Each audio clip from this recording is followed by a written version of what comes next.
giving you the real from A to Z surrounding the Dallas Cowboys. News, updates, rumors, transactions, takes, and more. So strap up, Cowboys Nation, and start your day off with A to Z Sports. Live with Will Steele. 3, 2, 1. Here we go!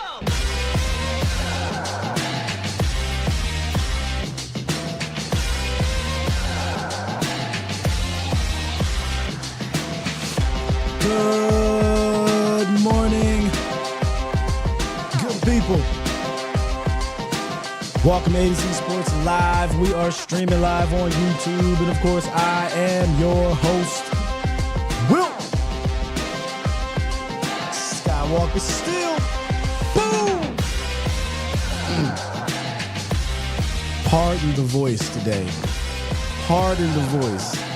I'm going to push through this thing. I'm going to finish actually better than the Cowboys did. Coming up today, we are recapping the comeback that fell short that should have never even have been. Cowboys suffer another. Low-key, it was still embarrassing. The score might not show it, but it was still an embarrassing performance out there for the Cowboys.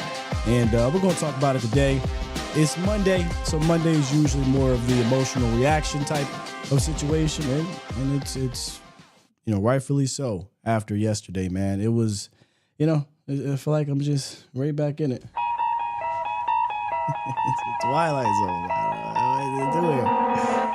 The Twilight Zone with this damn team, man.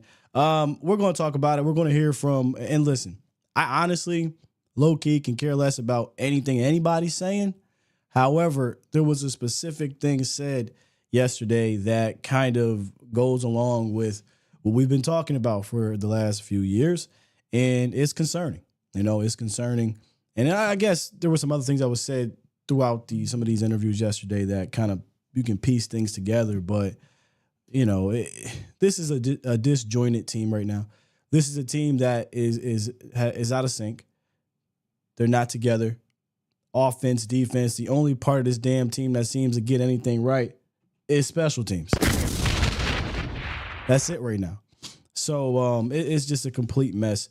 You guys can call in 351-999-3787, and we'll, obviously listen to what you guys have to say about the game. And I want to get into this roundup because, like I said, not a lot of what they said I care for, but this specific thing in week 3, or we're in week 3, already we're seeing this behind the scenes. That's a problem. So let's do this in the roundup. It's time! It's time! It's time! It's time! It's time! It is time for... It's time for the morning roundup. Round 'em up, boys. Let me talk to you. Well, I'm going to talk to you, but I actually want to let Coach talk to you. Because did he just tell me there's preparation issues already? What? Like I said, I'm going to let Coach talk to you. So take a listen at this real quick. Can you tell me what you took away? The most important thing is to look straight in the mirror. We put a lot into this game. Not that we don't put into it every week. Our practice, sometimes your preparation is really good and you don't play as well as you like, and there's times where your preparation is not very good and you play better than you thought. And I think clearly this week our preparation was pretty much in line with the way we played. So this group works hard. I do. I truly love the locker room. They got a ton of fight, but we're going through some growing pains. So we need to continue to grow and get ready for this game in New York. All right, cool. You're going through some growing pains. That's whatever. But you played how we prepared? First of all, why are you even admitting that sometimes, we don't prepare that well and we play well? I mean, I could have probably told you don't prepare well just based off of how you guys come out. But to admit that, it's a bit weird to me as a coach. I'm never coming on the podium saying, yeah, man, we don't prepare that well sometimes, but you know what? We come out here and we play well. I'm going to come up on this podium and lie to you. I prepared my ass off for this team. They was just better today.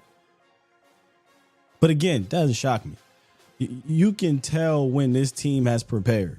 And it's been a while in these big games.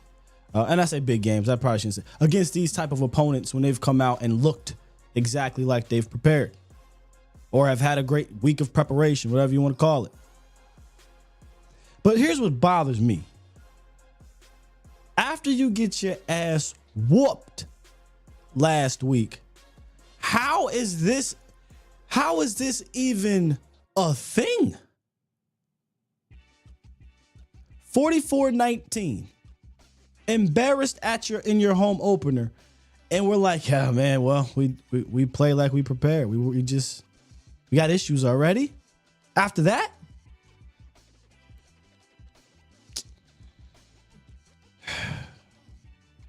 Houseway. Dak followed up by saying it wasn't a great week of practice. And like always, he's basically threw himself under the bus saying, look, I didn't have a great practice, specifically on Thursday. And he told coach, I feel better when it's me. I can control it. This is the quote.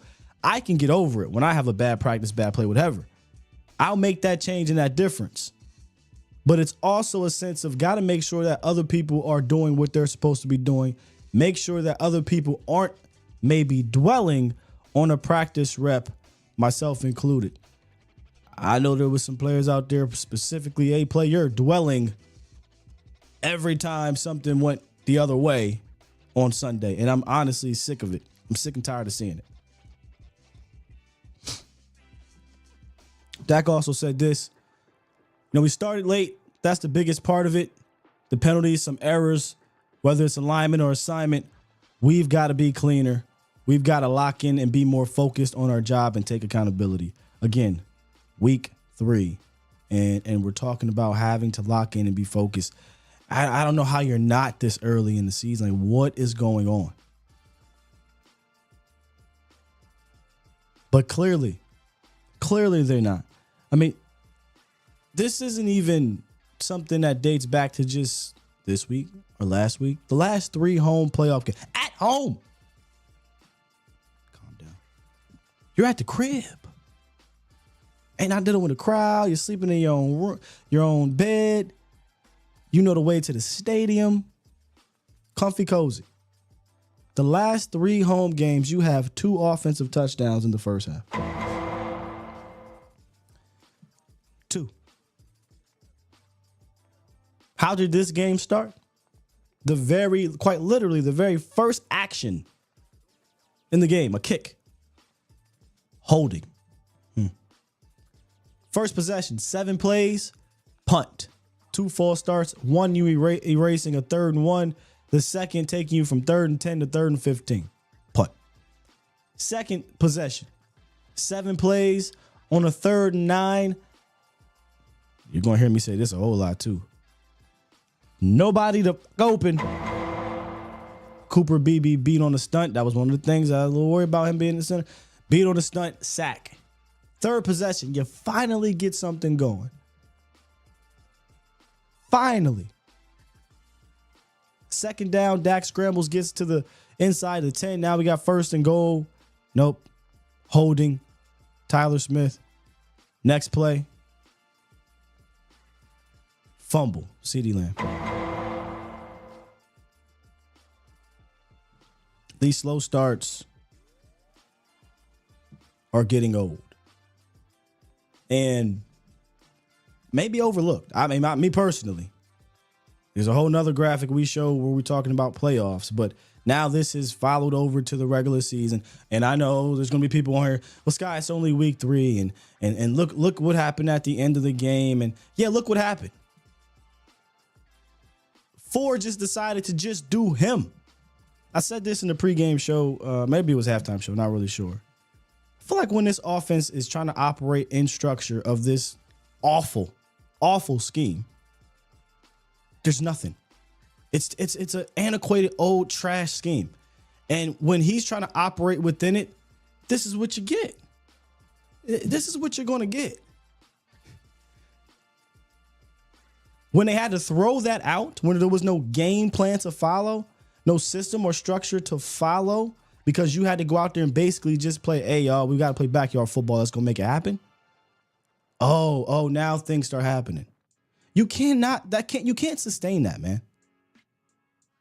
You can't sustain that. Defensively? Well, I mean, I don't even know if I have enough words. The third consecutive home game, you've just been god-awful in the first half. 11 first-half touchdowns you've given up in the last 3 home games. That is not a typo. There are teams who don't give up 11 touchdowns in half of a season. Well, I should say great defenses, right? You've given up 11 first-half touchdowns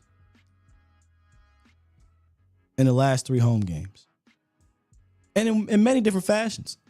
You've been outclassed. You've been outmanned, punched in the mouth, poor tackling, not winning at the line of scrimmage. This is a crazy stat by Next Gen. Next Gen stats, quote, the Cowboys defense has contacted opposing rushers behind the line of scrimmage on 31% of carries this season. That's the 4th lowest rate. In layman's terms, they not touching nobody behind the line of scrimmage. Then they're also allowing the 4th most yards after they touch somebody in the National Football League. No diddy. If this was Twitch, I had a crazy joke just now, but I ain't gonna do that, man. There's legitimate victims in this situation. All you can do, man, is laugh to not cry. This team is a product of his environment. We know that. Defensively, it's obviously a product of his environment. You don't take the line of scrimmage seriously, and this is what you get. You got guys on the edge making business decisions, and this is what you get. They came out here and did exactly what we talked about going into this game. They're going to look at the Saints tape, and they're going to say, well, we're going to put elephants out on parade, and we're going to make you have to make decisions. We're going to make you have to get through these blockers, and the Cowboys couldn't do it. Oh, by the way, you got pummeled defensively with 2 teams back-to-back throwing 15 and 16 passes in 2024. If that's not an indictment on your manhood as a defender, I don't know what is. You don't normally see that. I mean, ESPN, what do they call it? The stat dude, how many teams have lost back-to-back games in this era, not in 1925, where teams have only thrown the ball 15 and 16 times, giving up 500 rushing yards in 2 games? I would love to know that one, truly. It's just, man, if you're looking for a show today to give you answers and, hey, everything is going to be okay, once again, this ain't the show for you. Not today. Not today. I'm not going to sit here and try to sugarcoat anything. I'm not going to put lipstick on a pig. Not doing it. I'm not ignoring the red flags. And if you are, please tell me and show me, give me a reason why these red flags I should ignore without seeing something change. Somebody said something going into this thing. They said, man, even because they got to turn around, got the Giants, so we'll be doing Giants prep real soon. Got the Giants on Thursday. Somebody said, even if they beat the Giants, they don't deserve a cookout. You're right. I don't think we're going to have one. We might have a family meeting, depending on what happens there. But I'm no longer, we get more data. With more data, you process it, and you come back with maybe you have a different answer. And for me, I'm questioning, where do I find double-digit wins? Normally, I always say, hey, man, they're going to win double digits, no big deal. The way they're playing, where do I find that?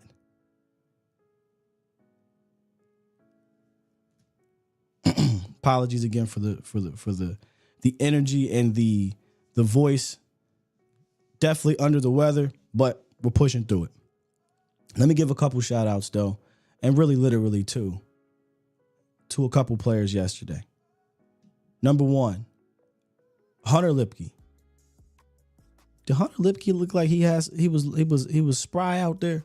I know the one dump off, and I love that play, by the way. He made somebody miss, got upfield. You saw some power behind. I like what I saw from Hunter. Hunter had a nice catch on the sideline early in that game to kind of get you going. Then the fumble messed all that up. And then he had the nice play at the end. I would like to see them put the ball in Hunter Lipke's hands from a ground game perspective. He was back there by himself a lot in this game. I was surprised. He was the third down guy. Me and Professor O was talking about this a lot in the game. I was a bit surprised. But I don't know if I want to call it a hot hand, but if there's anybody that got a hot hand back there, it's Hunter Lipke. So shouts out to Hunter Lipke. And then the other guy,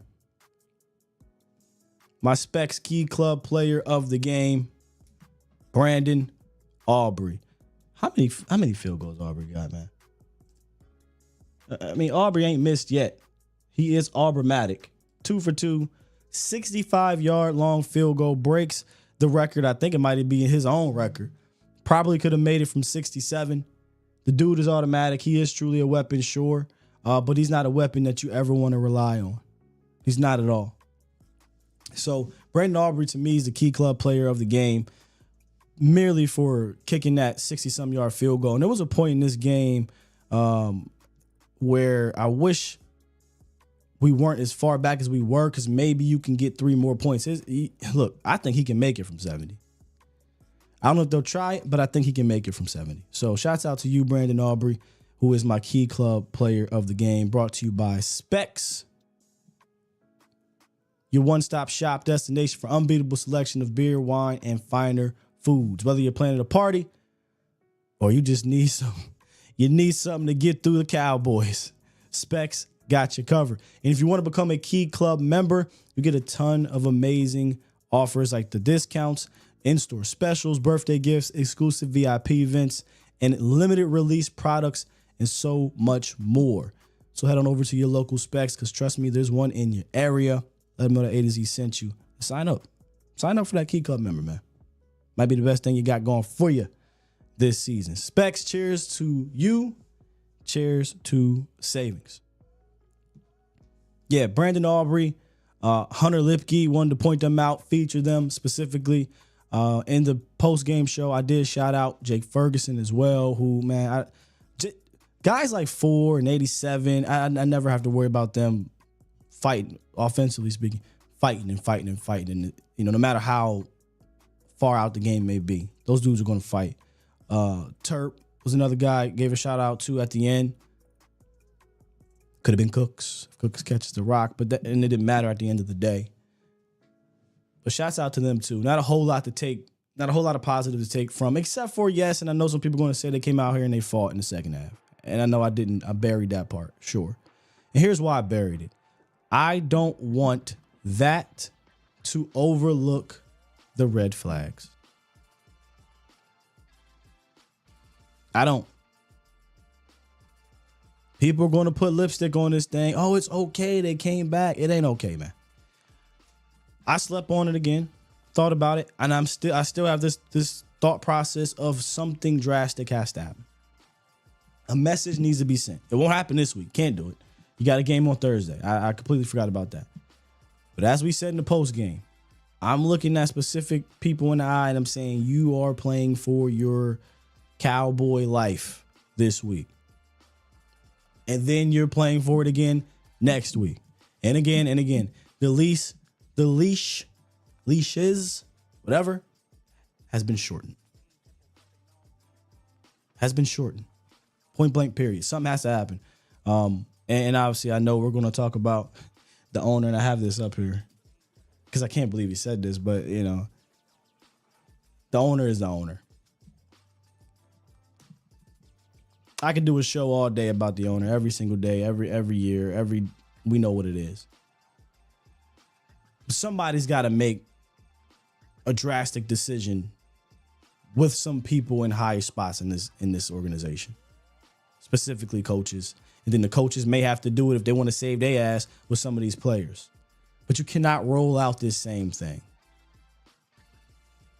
And what's frustrating is, man, now it's matriculating into the media, right? We just showed you the Dak Prescott quote and Mike McCarthy. Hey, man, we weren't prepared. Guys got to be we didn't have a professional approach to this thing. And clearly that showed on the field. I went on a rant about CeeDee Lamb yesterday. Maybe I'll do it again. Again, my voice is shot, energy's low. Apologies for that. But bottom line, I'm just sick of it. I mean, he quite literally threw a tantrum. And I get it, man. These dudes are divas. But he literally threw a tantrum after a pass interference call. My kid did this as a 2 or 3 year old, smacking the ground and going to the sideline crying. And again, it's different from, hey man, let's get this shit together. And no, well, you get that's not what happened. There wasn't that type of exchange. It's on the sideline crying, man. And I hate it has to be you, CD, because I like you. But bruh, I'm tired of this. The Q tired of it too. He about one more of these short of saying your name personally out here in this podium. And he's talking about you when he's talking about professionalism. And he brought it up. He said, we can't, he ain't gonna use the word pout, but I'll use it. We can't pout if if something doesn't go your way. We can't pout. We can't dwell, because if you dwell, you might miss an opportunity. And he was like, look how the game finished. Had we not pouted and dwelled in the middle of this game, maybe a play gets made.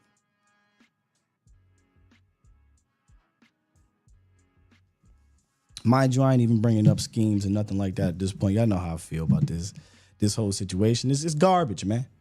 Had a chance to go watch half of it. It's the same garbage. It's the same put on. And look, we knew going into this thing, it was 4, you have to put on a cape. 88, I need you to put one on too. He looked like what's her name? Not Clark Kent, but Lois Lane.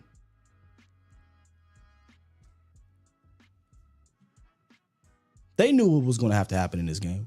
Man, we're going to have to score 30. They knew it. But I'm already starting to lose my voice right now. So what we'll do is we'll get some phone calls and listen to y'all. And wrap. Again, apologies, man. Just between that terrible performance and me being under the weather, just what a Monday. Good morning, B-Bird. Hate that I gotta hear from you when it's like this all the time, but that's pretty much seems like the only time I'm hearing from you, because ain't nothing good to talk about, bro. Hey man, how you doing today, Scott? I've been better. Hey. So one thing, my thing coming out the game was exactly what you just said. I don't want to take anything from this comeback. I want the coaches and the organization to approach this like it's an embarrassing loss. The positivity is like, hey, we fought. No, I don't want to hear that, because they grab on that and they all okay with themselves. Don't want to hear that positive. You never should have been down that much at home anyway. The second thing I want to say is that I said at the start of free agency that when you don't sign Tyron Smith and you don't sign Gilmore back, to me that's telling me that I don't know what you're going to go with there, because those are the kind of guys that teams that's on the precipice of trying to move on to the Super Bowl, those are the kind of signings that they make. And we actually had those guys on the team. And my last point would be this. Mike McCarthy is not the guy for the job. No. But the problem is that he fits the criteria for the guy for the job, which is be a beta male, allow us to operate while we want to, and allow us to set the culture. And don't be no shaker, and we'll pay you. Don't shake up anything around here, and we'll pay you. So what you find out, what you have is you have a defense coordinator, Zim. You have an offensive coordinator, McCarthy. You don't have a head coach. The power structure is with the Joneses, and that's the way they want it. And that's why all these fractions come about, and that's why we have nobody to keep anybody accountable there, man. And so we had the chance in this offseason, I thought, to get Belichick. A lot of people might say, oh, he's too old. It's not the physical part, it's the mindset, right?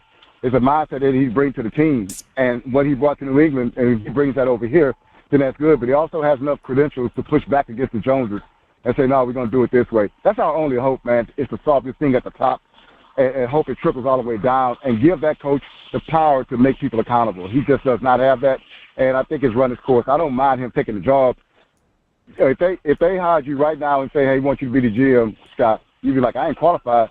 How much you gonna pay me? $50 million? Oh, I try it out.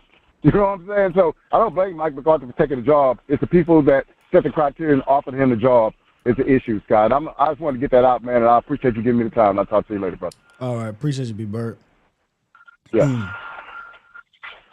Toxic Tom. Probably should have started out with you because I know you got a nice toxic take. Sorry, y'all, for those who have to follow this, but good morning, man. Yeah, good morning. And I'm now 8.5-inch toxic Tom, by the way, Sky. If you didn't see the Jamie Foxx video. I want to not even think about that. This owner is weird, man. Great. I hope that was AI, great by call. the way. Yeah. And then he just cuts the streaming short. But anyway, I'll piggyback off of what B-Bird said so eloquently because he is a much wiser man than me. You lost this in March, man. I hate to say this. And I remember they were asking Rosie O'Donnell at the combine, and they asked him, "Hey, do you guys have a culture problem?" You never get asked that question when shit is good. No one ever asks, "Hey, do you have a culture issue?" if everything's going great. And that inbred dipshit said with a straight face, no culture problem. It's just, and you're seeing it reverberate. And when you see guys like CeeDee Lamb on the sideline, everyone's going to quick and point, oh, that guy needs to grow up. My problem with that situation is when you see a player acting out like that in frustration, it tells me that there's no leadership anywhere to be found to prevent that kind of stuff from happening. CeeDee Lamb wants to make plays. CeeDee Lamb wants to win. And when he is constantly seeing that nothing is working and there's no one on the sidelines making adjustments, did he act out? Yeah. But it's also telling me that he's not getting the answers he needs right where he needs to be on that sideline. And that's one of the major issues I see with this team. If I may, Garrett just go ahead, on CeeDee Lamb, this ain't the day to defend CeeDee Lamb. Sir, you fumbled the ball inside the 10 to get the game possibly to go 14-10. You dropped 2 passes that hit you square in the damn hands. This ain't the day. Not you in general, but this ain't the day, CD. Then you run from the media, right? We called out Micah when he ran for the media last year. Gonna call you out. You ran for the media after the game because you ain't want to face those consequences. This ain't the CD. You don't have the right to be pouting and crying and whining and throwing your hands in there and slamming and all of that stuff. Funny how when you stop going to the dude we all want them to go to, they score a bunch of touchdowns because those other guys didn't pout and dwell and whine and cry. They got up the next play. So I'm sorry, today's not the day I can defend CeeDee Lamb and blame it on leadership when you're the one dropping the ball. You're the one that fumbled the rock in the red zone. So I can't do it today. Maybe the overarching issue, the leadership hierarchy is strange on this team, sure, but on the field that damn day, no leadership is responsible for your whining and crying and dropping the ball and fumbling. I'm sorry. And not disagreeing with you. And I'm not going to, 2 things can be true in this. The way he acted was unprofessional and non-productive. 100% agree. He played like shit and he acted like a child. But my question then back is, this is not the first time this has happened. Where's the leadership and accountability to take CeeDee by the side, a real coach, to say to him, hey, you can't do this, but this is what I'm going to do so I can get you in better position to succeed so we don't have to keep going back to the same situation. And this is where I grew up in the Army, basically. Everything's about your leadership, and leadership is the difference between you getting your face blown off and coming home basically. So when I see the same mistakes over and over and over and over and over again, and I just see Fat Garrett and Monty Zimmer with these clueless looks on their face, and they just don't know what to do. Imagine being a player in that situation. These are the guys they hired to put me in position to succeed, and they have no idea what they are effing doing. So now, not only do I need to overcome this team that's trying to beat me, who's prepped all week to beat me, I now need to overcome these incompetent coaches and just go out there and play backyard football to win, and I'm going to get blamed for it. And that's where, I could understand, don't agree, but understand why some players are like, fuck this. And that's where you say all the time, you have to find a way to overcome it. Yep. Unfortunately. And if there was an answer to that, I wish there was, but something has to change. And to piggyback on B-Bird, I don't want to be too long-winded today because I know there's a lot of therapy. The one thing I will give Bill Belichick credit for is Bill Belichick will not come here to be meddled with by Jerry Jones. No. If Bill Belichick comes here, I don't know what Jerry Jones is going to do, but I don't know how it would work. I don't see a guy with that many Super Bowls and that success getting to be a Fat Garrett, a Wade Phillips, or Jason Garrett. I just don't see how that happens. He'll turn it down because he's going to go to Jerry, just like apparently what happened in Atlanta. And they said, well, you're not going to have total control. Bill Belichick said, well, thank you, no thank you, right? And this is the way I want to do it. And they said, well, that way is not the way we want to do it. It's olden, it's old school, whatever. If he gets this interview and he says, well, Jerry, I need total control, and Jerry says, not going to happen, he's just going to walk away. Bill Belichick don't need the Cowboys. The Cowboys need that type of mentality more than he needs them.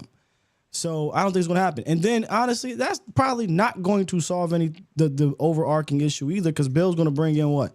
Josh McDaniels. Mm-hmm. So you're going to get, the same type of offensive coordinator who we've seen that dog and pony show lately. It's over with. Josh McDaniels shouldn't be in the league calling plays anymore either. So, look, Bill if Bill could be the guy that leads this organization in the front office or something, let him hire the coaches and let the coaches hire the guys they want, sure, maybe. But I don't think he's going to want to come here. I'd be shocked unless Bill is at the point in time of his career where he says, you know what? I don't need control anymore. I'll let you have that, Jerry. I just want to coach again, and then we're going to be rating on that hamster wheel. So I don't see no Bill Belichick here unless Jerry gives up complete control to him. I agree. Not just Jerry. My apologies. Steven as well. Yep. They're probably just going to rehire Jason Garrett at this point. Other than that, you all have a good day. Just wash, rinse, repeat. Bye. Yep. Drummer Cam, let's get you up here, man. What's up? Hey, man. Fuck, I don't even know where to start with this shit because I'm joining the toxic clan at this point because why the fuck not? I mean, what the fuck are we doing? I mean, you're spamming Cooks and playing fucking checkers when you should be spamming CD to then go to Cooks. So when they make the adjustment to go after CD, then you can go to Cooks and test Cooks. But I'm done with the fucking Cooks experiment. I'm done with the Deuce Vaughn. He drops a deuce every time he gets on the damn field. I'm done with this fucking running back room in general. I'm done with Mike McCarthy. I don't give a fuck if you're successful in the regular season or not. You suck. Your play calling is ass. It is fucking atrocious, and it takes a fucking superhero Dak 4 to come in here and put anything together that's not even really worth talking about because your team sucks. Your defense can't get a fucking run. I'm done. Have a good day. Appreciate you, Sky. Have a good one. Hey, you don't hear Drummer snap like that, but I ain't mad at it, man. This is that type of day. Where fans after a game like that, they pissed. Something happened with my. It's gonna be one of those. Damn, I gotta lock these. It's gonna be one of them days, huh? Okay, all right. Do me like that then. All good. Let's get back to the phone lines. I feel you, Drummer. In regards to the running back room, I don't know what more. I don't know what you want me to do. What more you want me to say? The room is at best it's a mediocre room. We know the scheme is trash. The blocking has been trash. And there's not a guy back there that can make something happen, right? I was watching, unfortunately, I hate to say it, was watching Saquon Barkley in the Saints game. He kept looking over to Jesse like, see, nothing is actually there, but he makes a cut back in between. And now next thing you know, it's 10, 12, 15 yards or 60-yard touchdown. We don't got that. We don't have that in the backfield. You got to create runways for these slow backs. And the one guy that shows some juice, Rico did show some ability to make guys, miss carrying the rock. But I don't think he's like that either, So, it is what it is. And some might look at this thing and say, oh, well, the game was out of hand. You couldn't run. I mean, not really. It was 14-3. You go down there, holding penalty. You throw the ball, holding penalty, bring it back. Next play, obviously, you throw the ball, fumble. What if you had a run game you can believe in down there? What if you could run that ball and now it's a touchdown? You don't. You don't have a run game you believe in. You don't have a commitment to it. You don't have a scheme that's anything. You don't have backs that are worth a damn. They're all, guys that do a specific thing. And I only think one of them do one thing really well, and that's when you get down to the red zone. So I see a lot of people that say this backfield is good enough. I disagree. I don't think it's good enough. I think it's probably one of the worst in the league. And if your answer is, well, they got to create these giant runways for them, that ain't happening, bruh. It's not happening. 609, what's up? Hello? Yes, sir. You are live. Hey, how you doing? Wow. I already know how you doing because I'm feeling the same fucking way you probably do. Yeah, man. I'm sick of it, man. Well, I was half tempted to take my jerseys and all my Cowboy hats and throw them in the fire pit, let this shit on fire. That's how this team got me feeling. Don't let them do that to you, man. Don't let them waste your money. More money than we already wasted. You know what I'm saying? Don't let them do that to you, man. Yeah. I just want Mike McCarthy can go. Zimmer can go. Who's the offensive line coach again? He can go too. Solari. Solari. Solari, he can go. I miss with Callahan, right? Yeah, I fucking miss Callahan. We haven't had a real running back room since probably Felix and Marion Barber. That's how bad it is. I mean, Zeke and TP in their prime was cool, but it just it never was accompanied with consistency or a commitment or an actual scheme to get the best out of these guys. So you had a really cool duo at one point, but there was underlying things that were issues, and you got to the postseason and they were nowhere to be found. Yeah. I all day I was watching Laws live in the chat. Oh, this is Dak's fault. Dak's doing that. I'm sick of it, man. I wish Dak never signed. I wish Dak would have left and left us in like hell back in the early 2000s. I know you remember those fucking days. Yeah, it's Romo 2.0 in that sense. I don't know how you look at what's out there on that field, and your initial takeaway is it's because of 4. I don't know, man. Scott, because they got no IQ in football. They just watch Stephen A. Smith, Skip Bayless, and all those other talking idiots. I mean, bro, all these stupid national channels. I'm literally watching Sam Darnold look like Joe Montana with Kevin O'Connell in Minnesota. He had scheme. I'm watching Justin Fields go 3-0 with the Steelers, right? I'm watching Baker Mayfield get rejuvenated last year with the competent. I'm watching these other quarterbacks that you wouldn't even put close to him have this success, but we looking at you're crazy, and I don't got the energy to even deal with that. So yeah, I know. God, you know why though? They have an offensive scheme. We are literally playing backyard football. I'm tired of seeing the curl route. It's like Kellen never left. Still seeing stop routes, still seeing curl routes. It's ridiculous. Let me see if I can pull this up. You keep going. I'm gonna show you this play. It was actually the sack. My bad. You do your thing. Yeah, no, you good. Guyton was getting whooped. And they never. Hold up right there. Stay right there. 1 second. Stay right there. You still on the phone? Yeah, I'm saying. Oh, okay, so let me see. All right, boom. It's pulled up. Guyton looked like hot garbage to start this season. And what blows my mind, then it's send another tight end to help him over that side. Now look. He was a 2025 player to begin with. I thought he was going to be better than that based off of camp, but it ain't the case. Yeah. And Cuzzo, I apologize. Initial watch, I said on Twitter, man, he can't come to the crib. He can't even come to the cookout. I cussed his ass out. Went back and watched. I was like, my bad. The sack tore me up, but after that, he settled down. Guyton? Yeah. Guyton's your worst offensive lineman. They're not going to say it. Not going to say it. Nope, but Guyton's your worst offensive lineman right now, and there's nothing you could do about it. That's not saying that Terrence Steele was some Pro Bowl player. No, I mean, this offensive line is not great right now. It's awful. Let me tell you yesterday. Let me tell you. Hold on 1 second. Guyton was awful. Yeah. Tyler Smith, I don't know what these grades are going to say. Not a good game. Cooper Beebe. Cooper Beebe was okay. Zach was Zach. And Terrence settled down after the sack, but he gave up like 3 pressures in that sack, but he settled down. But your offensive line right now is bad. It's boo-boo. It's awful. It's horrible.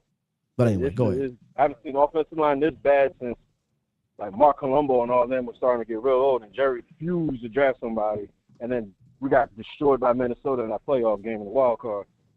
It's that bad. It is bad. See, I'm going to show this play. I just don't understand why they put a tight end, like put Fergie or Schooner over there to help him. Like it's left enough to die, and he died multiple times. So, yeah.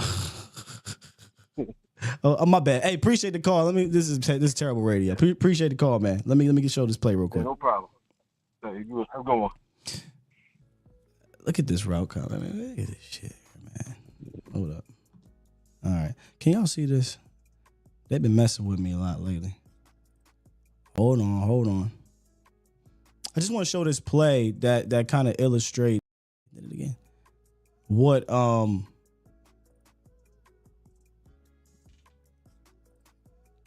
I got two music on here. I sure do. All right, we can turn you off. I just want to show this play. This was a sack, by the way. First of all, just look at the route combination and then look at the separation. There's a statistic out there about Dak Prescott and the second separation in the windows. At the top of the drop, I always want to know what's happening at the top of the drop here. Top of the drop, set. What's happening at the top of the drop here? 3rd and 9, by the way. What's happening here? Cooper Beebe beat on a game up front, which, again, as a center, he's struggling with this. He's struggling.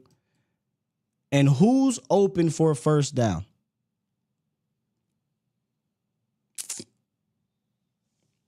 This is just one play. I mean, there's a bunch of these where it's like, what is this shit? What is all these comebacks and the hooks? There was the 2-point conversion. Excuse me. The 2-point conversion play. CD, why the hell aren't you running in the end zone? What is that? Oh, no, I'm not talking to you, Siri. Siri, I'm not talking to you. Why are you not running in this? Why are you running a speed out 2 yards short of the end zone? This is a mess, man. It's a mess. 754, what's up? How you doing, Sky? You know how I'm doing. You know why I'm here. I want to say this, man. I got a solution to the problem because I know Dallas Cowboy Nation. As a matter of fact, this is Dallas Cowboy 92, by the way. But I'm going to say this. I still all this complaining, and I know we all have a right to complain. But let's come up with a solution for this. I truly believe if the Cowboys, I'm going to talk about the O-line right quick. If they put Tyler Smith back at left tackle, put BB at his natural position at guard, put, what's his name, number 67, what's his name again, the center? Brock Hoffman. The back. Yeah, Hoffman. Let him go ahead and play center. Go sign a center somewhere. Bring somebody up. And keep the right side how it is. And let Guyton just learn right now. Let him sit back, learn. Let him be a swing right now for the year. And we should tighten that up. And Jerry, stop with this pompous crap. Go get a speed back. Get somebody like, go on the phone, talk to Miami. Miami got a plethora of running backs. Go in and go and try to go get A-Chain over there so people can stop stacking people in the box or putting safety backs, disrespecting the offense. And then we may have something. And I believe we have a solid wide receiver core.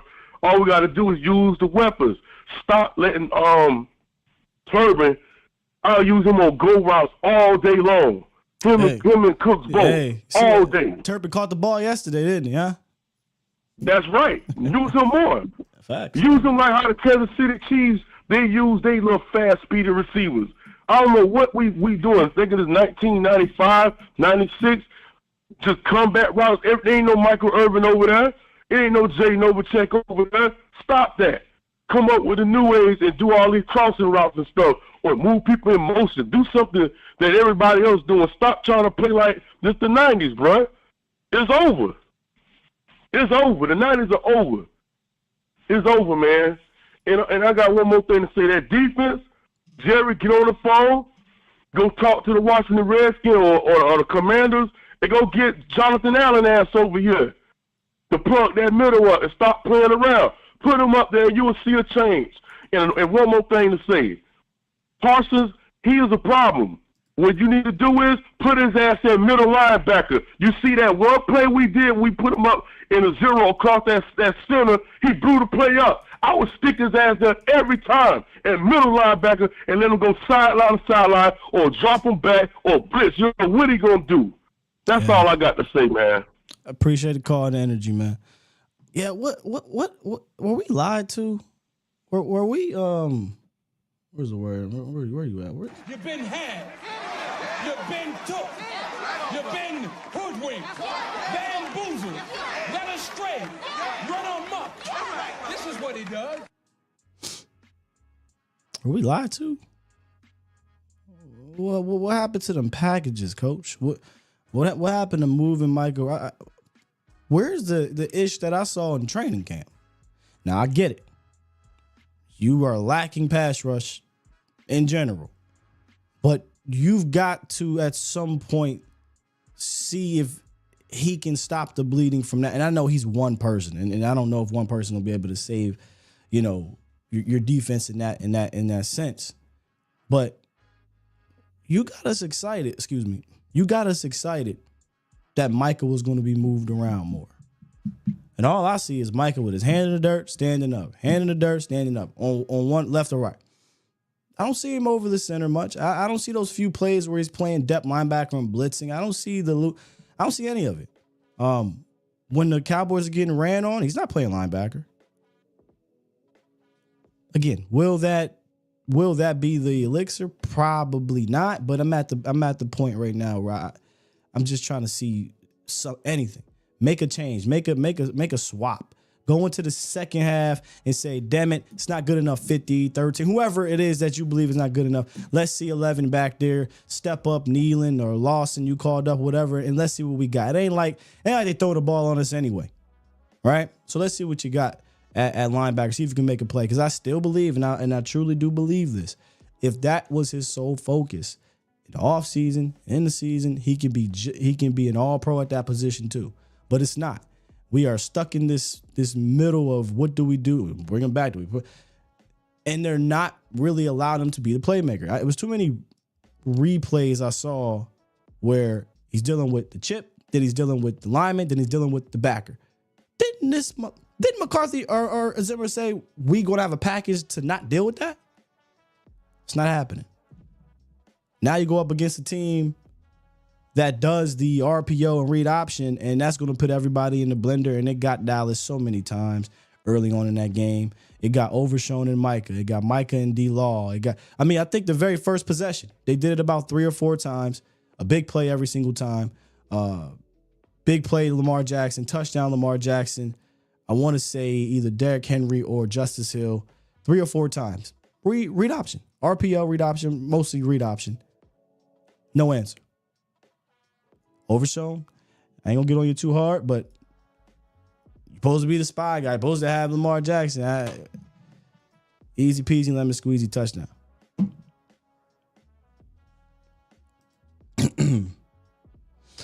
All right, a couple other calls not familiar with, and then we'll round out with those we do know. Well, not that one though. 972, what it is, what it do? Hey, what's up, Doc? You hear me? Yes, sir. Okay, man. You need another coach.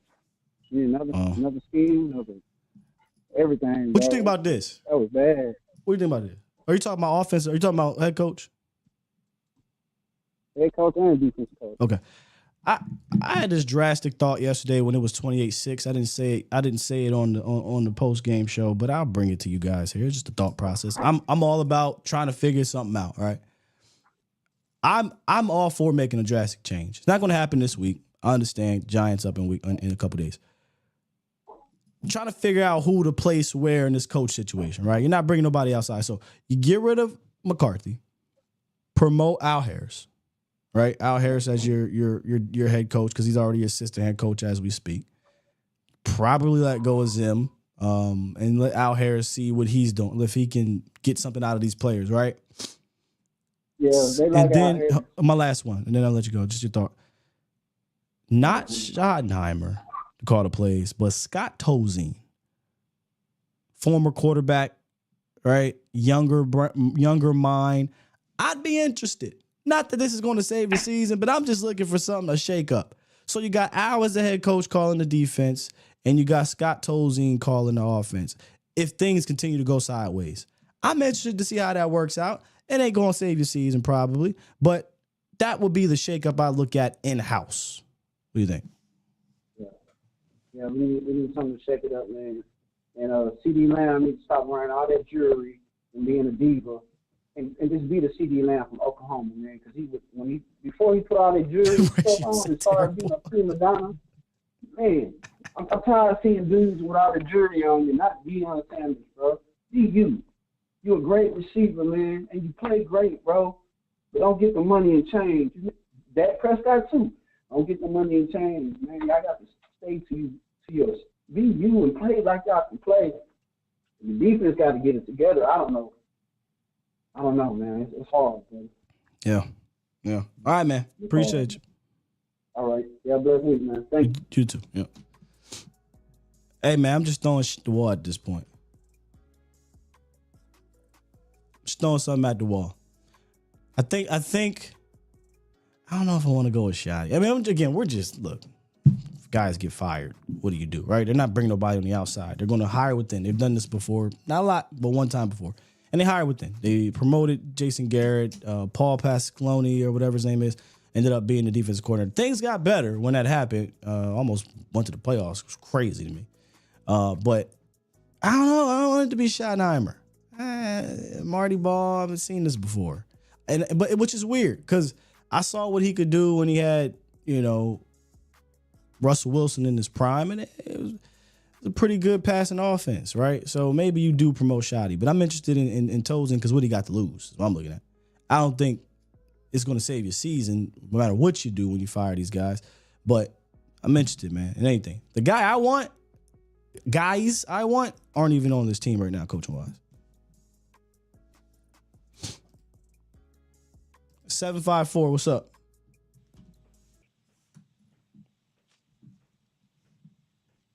$754 Hollywood, you live. Okay, 754 gone. Let's go to 210. Hello? Yes, sir. Yo, Scott, we just talked about this last week. This is Sa, about Brandon Cooks, and they not using him correctly. My whole thing is I do believe Mike McCarthy got to go, or he needs to demote himself from play calling, because seeing the Lions do a hook and ladder mid-game, that's crazy. And we still running slants and curls. Like, Brandon Cooks is 5'10". Slant flats, bro. Slant flats all day. Yeah. Why is he running a slant flat against a 6'1" DB? Then my whole thing with Cook got catch that rock too at the end, so I can't really defend him too much today. But yeah. No, facts. That was a well-placed ball, facts. But my whole thing with CD is he's 2 years older than me, so I get it. Frustrated, you the money bag man, I get it. But I would be more frustrated not with Dak or the offensive line or anything like that. I'm more frustrated with Mike McCarthy. Like, why aren't you dialing up a play for me or for the whole offense to get open? And then on top of that, the defense soft as baby shit.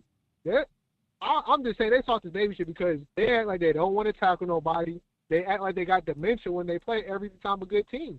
And I'm just like, y'all get paid these millions, and I see y'all at the start during the off season over at Concrete Cowboy, over at Sidecar. Y'all ain't done nothing to do stuff like that. You know what I'm saying? And so then I just think Mike McCarthy got to go, even if they turn the season around. And I still do believe that some positives could come out. It's only week 3. I mean, the Bengals had a Super Bowl run. All you got to do is get hot at the right time. Time. I mean, maybe they get it together. Yeah, sure. I try to be optimistic. But they definitely need some new play calling because this is getting ridiculous. Like the other caller said, it feels like Kellen Moore is like his ghost is still around. It doesn't make sense to me. No, man. I mean, you're right. I ain't gonna sit here and try to debate anything you're saying right now. I personally have been calling out McCarthy, but it is what it is. Unless he's gone, you're just gonna have to depend on 4, 88, and 87. And 88 absolutely cannot play like he can't do that. He cannot play like that if you want to have any shot with this offense. And I thought it was very strange that the way they got back in that game was not even going to him, really. Yeah, that's something to look out for. Appreciate you, Scott. Yep, salute. Look, I get it. I said this last week. The defense, I'm giving a longer leash to Zimmer. It might have been this long. It's getting shorter and shorter. Look, I know he's on a 1-year deal. I understand it's early in the season.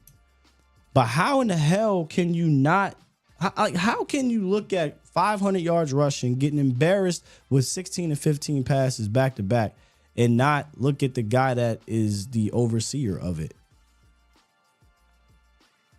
How are players coming out saying, man, we got hero ball going on, people don't believe in the system or this or that? How?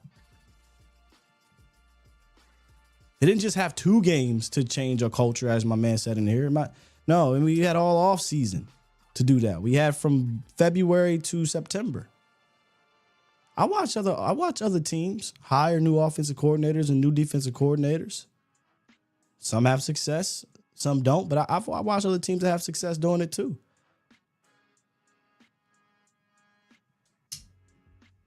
Why not us? How I look at it. Why not us? Hell, if you want to go look at just last night, granted the Falcons lost. They hired a new defensive coordinator. Their defense been competitive in all these games. But Dallas is the only team now we got to be like, you know what? You can get ran on for 700 yards. It's all good, man. We're just going to wait till week 10. Yeah, I don't know about all that. I don't know how many more games we need to start actually putting pressure on my guy. But those type of performance back to back, yeah, I'm something got to shake. And you're not going to cut all the players, right? So the easier thing to do is to look at the top of the food chain.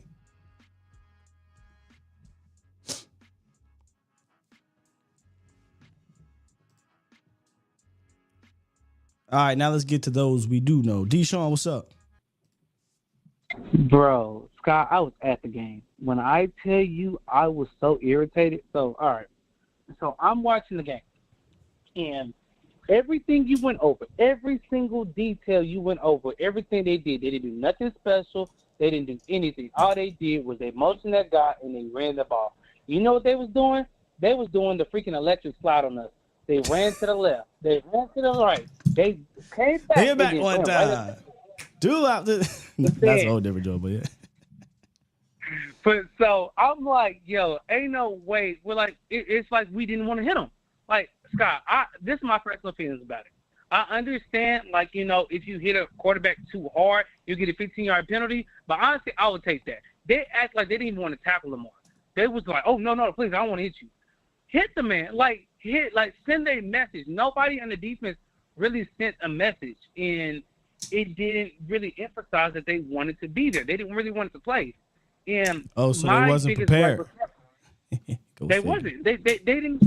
They like Law had this. D-Law had this great speech. He over there riding everybody up, and they went their job back. When they came back in there, that when the offense didn't score, I just seen heads coming down. I'm like, dude, they gave up already once the offense didn't score. And the situation with McCarthy, I'm like, dude, like I'm standing there. I'm like, I know this man is not about to just hike this ball with no motion, no nothing. CeeDee Lamb is running these terrible routes, and I'm watching the routes that CeeDee Lamb are running. They're running like Kellen Moore, stop and go right here. And it's like, dude, you're not doing anything to confuse them. Like you said, Roquan Smith was just right there. He didn't confuse them. He didn't do anything to try to make the defense think. They just stand there like, okay, cool. All right, we're just going to stand our regular defense. And I will give let's play. I will give and I went back and listened to the broadcast. I can't hear the broadcast when I'm watching live.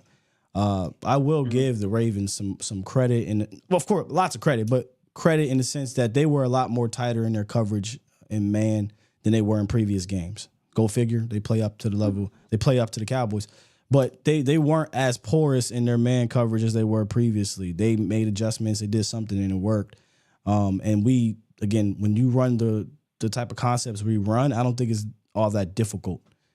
In 2024, you're going to need some type of creative concepts from time to time. It ain't got to be forever, but I showed you some plays, the just tight end plays that the Raiders and the Chiefs ran, but there was also wide receiver concepts they ran too to get guys one-on-one in the middle of the field wide open. There's a stat. I didn't bring it up. There it is. Dak Prescott threw into a tight window on 35.3% of pass attempts in week 3, the highest rate in a game in over 6 seasons. That is an indictment on your entire concept in passing the ball. Point blank, period. But anyway, go ahead. And then, Scott, and people think it's just a running game. It's big plays. Big plays kills us. When he threw the ball and Carson missed that tackle and he ran all the way almost to the 5-yard line, that I'm watching the players fall back.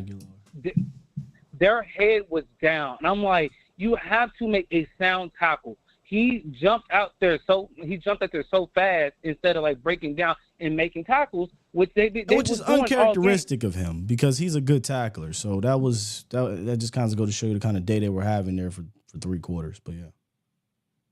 And then on when it was time to get a stop because they got the first down with Zay Flowers, which honestly I can't wait for you to go watch Tuesday because I think it was a miscommunication because Zay Flowers got open because I'm watching Diggs and I think Diggs trying to communicate to somebody like, hey, Zay Flowers over here because they motion. And Diggs flat out said he gave him too much room because if you watch the play again, you probably don't show the replay at home. He was quite literally a half a tick off from knocking that ball out. He came out in the media and said, that's on me. I gave him too much cushion. And he's right. If he doesn't give him that much cushion, it probably doesn't work. It probably gets knocked away. If not, maybe a pick 6. So it really was. It was nothing to it. It was basics. It's simple. You know, you got to make the play. And my last thing is they got to figure this out with these running QBs. These running QBs are killing us. And, they're not making simple discipline stuff. Micah's not breaking all the way down, and then when D-Law breaks down, D-Law's a little bit too slow, which I don't blame on D-Law. It's they have to figure out a way to combat with these actual running QBs, because if not, this is going to be a long season. Well, I'm telling you right now, you ain't really going to have too many answers for Lamar Jackson's legs. You know, fortunately, you don't play Lamar Jackson again, but you still had a shot to win the game. You still have a shot. Derrick Henry's had a bunch of big plays on you. Justice Hill had a bunch of big plays. Honestly, if Lamar Jackson's going to get a touchdown early in the game and get a couple more plays with his legs, I'll take that game he had with his legs. I'll take it. You ain't lose that game because of Lamar Jackson's legs. You got bullied on the ground by what's my man's name? Derrick Henry. Justice Hill had big plays, and when they threw the rock, you didn't tackle like you said, Nelson Aguilar, and they threw a bunch of short passes that went for big gains. Their tight end had one reception, 30 yards. Justice Hill had a 17-yarder. Old boy Derrick Henry had a long gain. Nelson Aguilar, 1 reception, long gain. And all that was short passes that went for yards after the catch. Did nothing special. Yep. We knew they weren't going to do nothing special. You just got your face pushed in again. All right, Scott. Oh. Apologies for those that had to be there and watch that in person. Hate that for you. Really do. Tony from Tampa, long time no speak. Good morning, sir. Yo, what else, Scott? How you doing, man? I ain't nothing, man. It's been a while, man. You know what I mean? I still check you out every morning, man. You know, I just ain't been commenting on nothing, man, because I fell back a little bit. But you know the rules, 80 degrees by the swimming pool, you know. I'm still chilling, but, you know, I want to bring a smile to your face this morning, man. But appreciate it. I'm going to tell you something like this, man. I had a comment today, man. This offseason showed me everything I needed to know, man. Everybody's saying this and saying that, but, man, we've been doomed ever since Jerry wanted the clout, man. You know, I've been a Cowboy fan ever since, 5 years old, Too Tall Jones and Tony Dorsett and all of them, so ever since Jerry wanted the clout, man, we've been doomed, man. And me, I ain't getting myself worked up no more, man.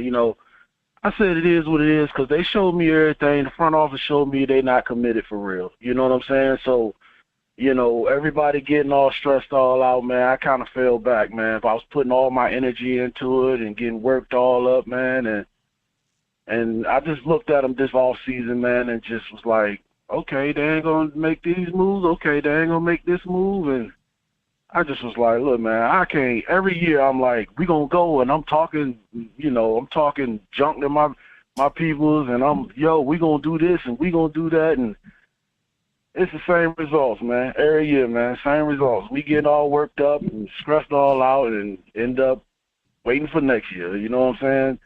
So until they show me something, man, until they make some moves, I ain't getting worked up over that stuff, man. I don't know what's best for them. Everybody say they know what's best for them, but Jerry ain't gonna do nothing. Until he makes some real moves, man. Like, I'm not surprised. I'm not surprised by none of this stuff, man. It's still an early season, man. It's still early in the season, but I'm not surprised. So, I'm not going to get myself worked all up, man, because I don't control nothing. We just watching the game, and, we hope that they do this and we hope that they do that, but it ain't nothing you can do but sit there and yell at the TV and get ready to throw it and throw stuff at the TV and, I ain't finna be doing all that, man. But I want to give you flowers, though, man. I've been rolling with you, man, for a long time, man, and keep doing your thing. I'm still watching you. I ain't in the truck today. I'm by the pool chilling, man. But I'll give you your flowers, man. Keep doing your thing, man. Thank you, brother. Appreciate it. Mel, playing in the preseason ain't got nothing to do with this. I can care less about starters playing in the preseason. The Chiefs starters play in the preseason. Their offense look like hot garbage too right now. All right. Well, I don't know about hot garbage. They scoring some points. We ain't. That has nothing to do with it. Nowadays, this is, I hate to say it, but I agree with Nate Robinson. Jeez. Nate Newton. Your first 4 games is kind of that knocking the rust off situation. Some teams just have a better plan. I don't think you lost yesterday by 3 because you didn't play in the preseason. I don't think you got your ass whooped by the Saints because you didn't play in the preseason. And you beat the Browns in week 1 handily. Nobody said anything about the preseason. So, nah, I don't think so, brother. All right, Jack. What you got for me, man? Scott, Yes, sir. always appreciate you for letting me in your crib. So I got to speak to you first to get my pleasantries right. Now, with all due damn disrespect, bro, it's at the top. No, I'm going to get the good out the way, the little bit of good That's good. out the way, the little bit. We fought at the end. All right, that's enough. Now for the bad. Whatever happened to fastball Dak?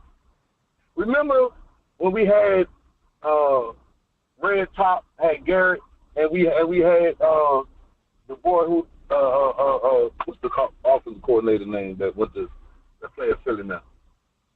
Kellen. Remember we had that fastball offense? It was sort of like we did a 2-minute in the middle of the quarter, where Dak sped it up, and it ain't give the defense time to set up and triple cover CD and triple cover Amari. The hurry up offense type situation. Yeah. Call it the fastball. Gotcha. If you look at Dak's stats, Dak is the best 4-minute, 2-minute quarterback in the league statistically. Yeah, they asked him about that in the presser. He didn't want to really throw. It sounded like he didn't want to throw nobody under the bus. He just basically was like, we just got to start better.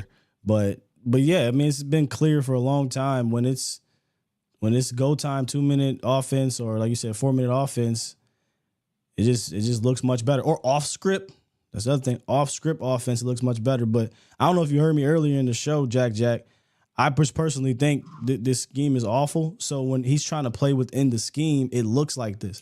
And this isn't some just random thing that I'm bringing up. This dates all the way back to last year to start the season. The offense in structure did not look good. Now, when you play some, as Brew would say, tomato cans, yeah, it had its moments. But even against some of those guys, the Giants in week 1 wasn't great. All right, rain. The Jets in week 2, they were a little bit more creative in some of their play calling, and it looked cool, but the red zone wasn't great either, right? You whoop on, who was it? New England. Cool. Then we saw San Francisco. We saw what happened in Los Angeles with the Chargers. Offense is an issue. It starts off slow. They're trying to play in script with this specific scheme. It'd be different if it was like Bobby Slow. And by the way, Brian Flores, I don't know if y'all heard me on Twitter, man. He seemed like he got the answers. But it'd be different if it was that type of scheme that gives you kind of that advantage within the script, within the structure of the scheme.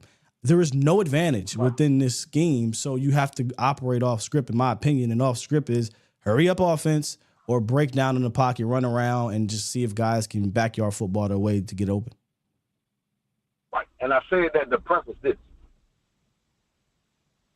Where is pissed off Mike McCarthy? Where is holding your team and your players accountable Mike McCarthy? Every time I seen him on the sideline yesterday, he was looking in his notepad. He was trying to focus. Well, you need to go hold your people accountable. You need to be in somebody's face. Put your boot in somebody's ass. Bench somebody. Their offensive line look terrible. Get rid of everybody. Everybody. There's no scheme. There's no structure. There's no preparation. If your defense isn't prepared, that's your head coach. If your offense and your play caller don't got your offense prepared, that's your head coach, because he's not holding the other coaches accountable, bro. It's no way we start each of these games. Our first 5 drives is 3 and outs, bro. It's no way. Well, if not for that 65 bro, we would have went the whole half without scoring, bro. I feel you. The first 3 possessions were definitely not inspiring. 7 plays, punt, 2 false starts. 7 plays, 3rd and 9.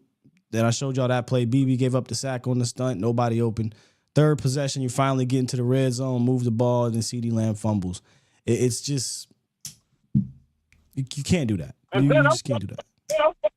Because you over there bitching and moaning and complaining, bro. They triple teaming you, bro.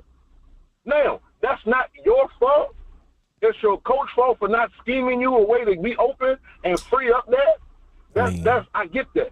Catch the ball though. Then you get opportunities and you drop 2 balls and you fumble, and then you got a nerve to still be squatting over there. Oh, I ain't going nowhere. Bro. You went somewhere. You not here for real. Because if you was a dog like that, you said, all right, well look, let's figure out how to get open. Or you talk to that. Hey, that he playing me 7, shade me in 5. So I could beat that inside zone. If the linebacker right there, let me clear him, and I ain't, boom, I got you. I'm going to throw it right there. You know what I'm saying? That's the communication you got with that. I play football, so I'm hip. You know what I'm talking about? But at the end of the day, bro, the lack of preparation has been the excuse for the last 3 fucking years, bro. Mm-hmm. Years, bro. That shit crazy. I ain't jumping off the boat because it's still early. But at the end of the day, we can't look like this, bro. If we look like this, we going 9-7, bro. Ain't no fucking way. But I digress. I appreciate you for letting me in your crib. And if ain't nobody got you, I got you. And I got some new garden. I got some new garden items for you too. Yeah, man. I gotta get back up there, fam. Appreciate you, Jack. Always. Salute. Last thing here, and we get up out of here. Just went and looked at some of their teams are definitely just pounding you on the edges here. Outside the tackle rushes in this game, 25 of them. So there is a theme here. Here's some of their yards gained. 10 yards, 11, 13, 16, 5, 9 yards, touchdown, 17, 12.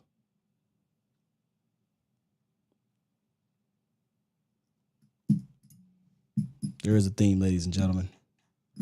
And once again, I don't know what the Giants are going to do. We're going to study them up, probably starting today or tomorrow. But if I'm a team, why would I not do that?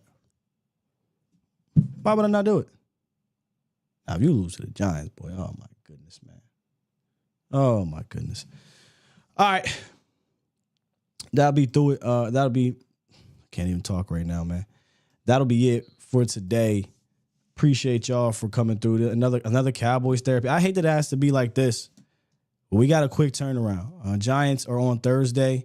Not sure if I'll be in Thursday morning, given that I have to be out Thursday evening. But tomorrow, Wednesday, likely we'll break it down tomorrow, Wednesday, or Wednesday we'll just break down both sides real quick. But just not going to be a great day or a great week in Cowboys world. They got to bounce back Thursday. And again, even if they do, I don't know how much of a medicine game it really is. But bottom line, they have to win. That's it. Bottom line, they got to win to stay ahead of this thing because you can't keep falling back. Because after Thursday, it gets real. And that's why I would be for making a drastic change somewhere, because this schedule's not going to get easier. And if you play that way, you're not in sync, you're not on the same page. We're not prepared, Mike McCarthy, as you would say. We're going through growing pains is one thing, but not being prepared is a whole nother thing. This thing can start getting out of hand, and that's something I haven't seen since the Wade Phillips 2010 season. I don't think we're quite there yet, but it's not trending in the right direction, man. It's not trending in the right direction. Shouts out to Specs, and of course, shouts out to Canvas Sports and Social. Again, not a great game, but a great atmosphere, good vibe, good people.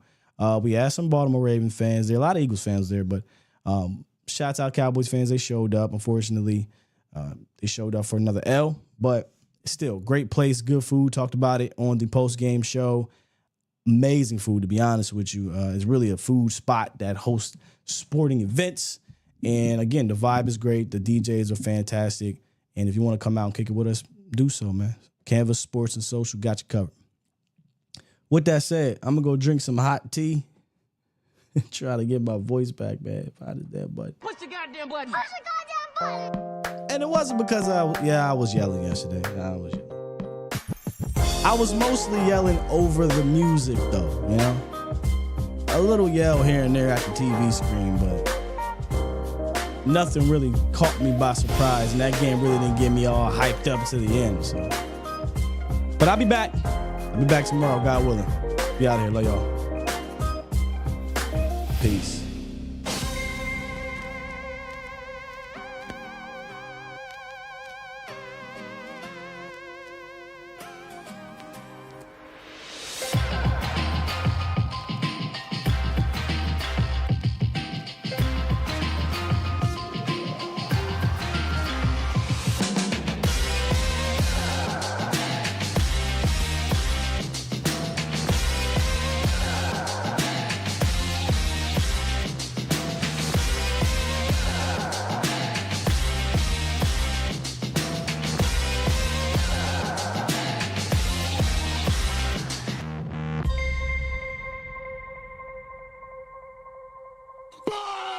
Squad!